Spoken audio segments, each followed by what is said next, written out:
त्यस्तो चाउरिएको मरिच भएर तपाईँ किन बस्ने त भने? अनि के गरौँ त मैले? मलाई त्यहाँ पठायो। छोडिदिनुहोस् न त्यो सभा।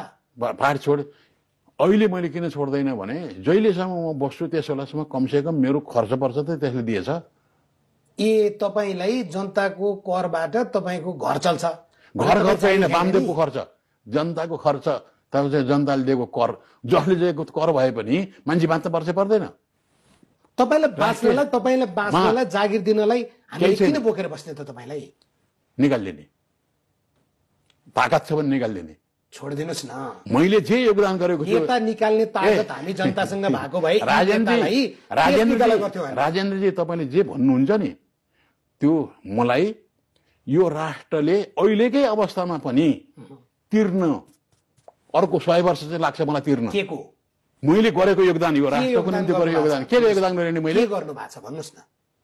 मैले आजको सोधे तपाईले ल्याउनुका लागि के योगदान? आजको अवस्था ल्याउनुको निम्ति मैले काम गरेको छु। कुन अवस्था? नेता भ्रष्ट हुने, नेता मोटाउने, जनता दुब्लाउने यो अवस्था? निर्णय त्यही हो भएको। यही हो नेपालको निर्णय त्यही हो, नेपाली जनताले गरेको निर्णय यही हो। यही हो परिस्थिति, यही होइन? तपाईले भनेर चाहिँ हुन्छ? कस्तो कुरा गर्नुहुन्छ? तपाईले भन्नुहुन्छ वातावरण बनाउँदै हुनुहुन्छ।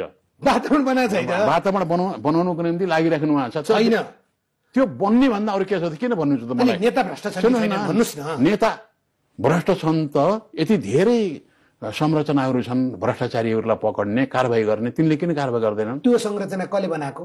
नियुक्ति कसले दिएको? तपाईँ त आज पार्टीमा हुनुहुन्न, तपाईँ त स्वतन्त्र भएर बोल्नुहुन्छ जस्तो लाग्छ मलाई। तपाईँ त अब त्यो आत्मग्लानीलाई आफूले एउटा पश्चाताप र भोलिको सन्ततिले सुख पाओस् भनेर बोल्नुहुन्छ जस्तो लाग्छ मलाई। मैले बोल्दैन, किनकि म पनि त्यही भ्रष्टाचार भ्रष्ट होइन। मलाई भ्रष्टाचारी भनेर त भने नि त भन्छन् नि, तपाईँलाई त सुन तस्कर भन्छन्। सुन तस्कर भनेर भन्छन्, गर भनेर भनिरहेको छु। सुन तस्कर भन्छौ तिमीले, प्रमाणित गर, मुद्दा हाल भनेर भनेछु मैले। हाल्दैनन् भने, किनभने त्यो तपाईँलाई छानबिन गर्नुपर्ने, त्यो निर्णय गर्नुपर्नेहरू पनि पहेँलो सुनदेखि जिब्रो बाहिर निकाल्छन् सर्पले जस्तो क्या, अनि हाल्छन् त। अनि त्यहाँबाट त्यो सुन त्यहाँ वामदेवसित यहीँ जिब्रोमा झुन्ने छ, अनि तिनीहरूले चाहिँ जिब्रो लेबर गराउँछ, देख्छन्। वामदेवसित सुन हुनु पर्यो नि त। तपाईँले खै मलाई बताइदिएको? तपाईँले मेरो योगदान 100 वर्षमा नि तिरेर पुगिँदैन भन्नुभएको। एउटा योगदान मैले नेकपा एमाले निर्माण गर्नको निम्ति भूमिका खेलेँ। त्यो भूमिका